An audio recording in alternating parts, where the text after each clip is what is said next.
Hey everyone, Mr. Happy here, just doing a quick video to let you know that we got a surprise Moogle treasure trove coming on at the end of January, pretty much. Tuesday, January 30th until Monday, March 11th. Now, interesting to note that Moogle treasure troves normally come a month before a major patch and historically a month before the expansion release.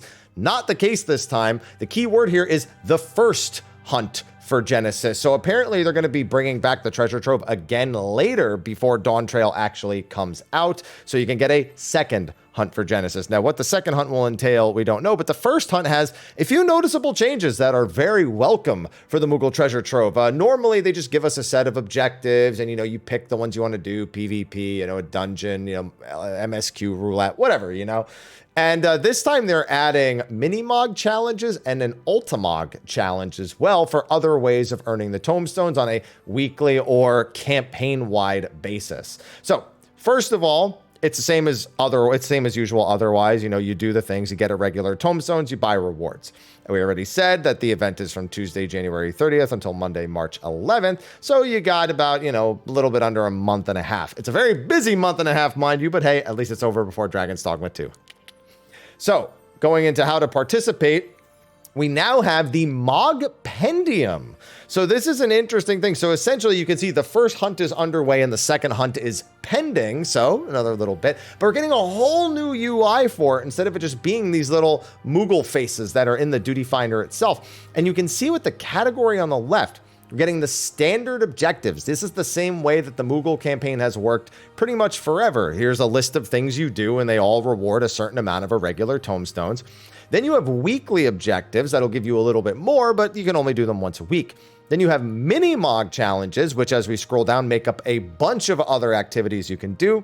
And then the ultimog challenge, which is not detailed at all here, I don't think, but I doubt it's ultimate. I doubt the UCOB is on there, but there's whatever it is, I guess we'll find out. And then they go and explain that down here. This is the standard. This is exactly the same as the previous events from before.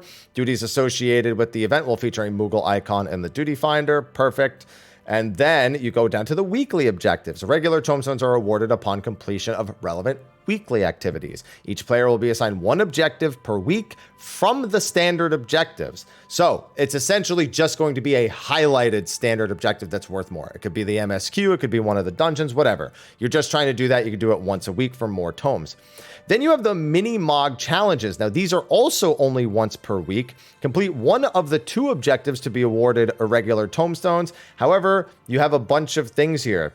You have fates, you have ocean fishing, you have triple triad, you have the hunt, you have treasure maps. So there's all sorts of activities here to encourage you to kind of branch out and try different things that you may otherwise not be too involved in. You might have to go to YouTube and figure out what some of these things are. There's a great place you can find most information on that kind of stuff. So yeah, there's that as well. That will also reset every Tuesday.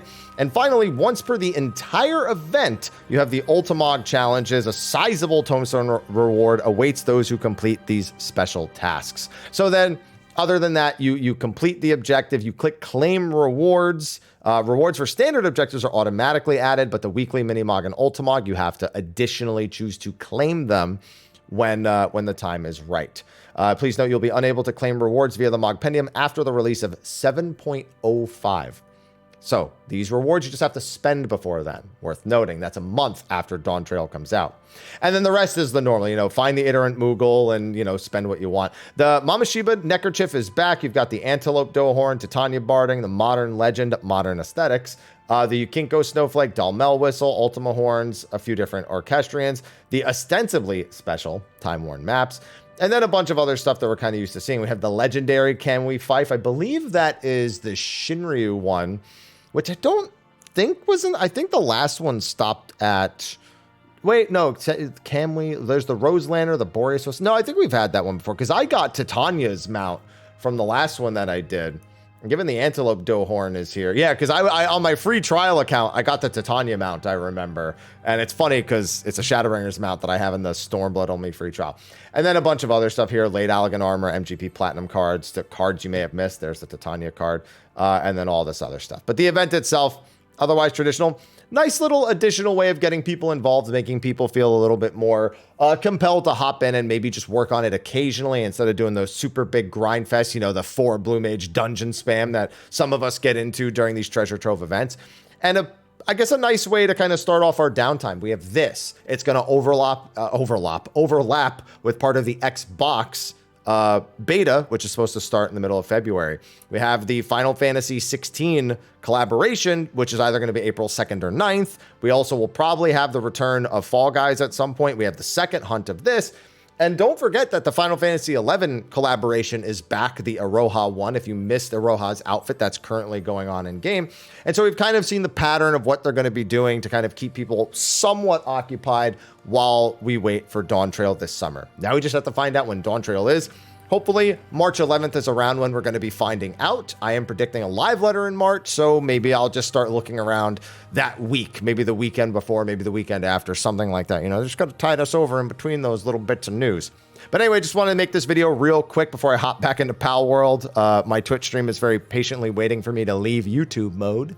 So I'm going to go get to that. Thanks for watching this video. Be sure to like and subscribe. Stay tuned for anything leading up to Dawn Trail that pops up. And until then, I'll see you in the next one. Till then.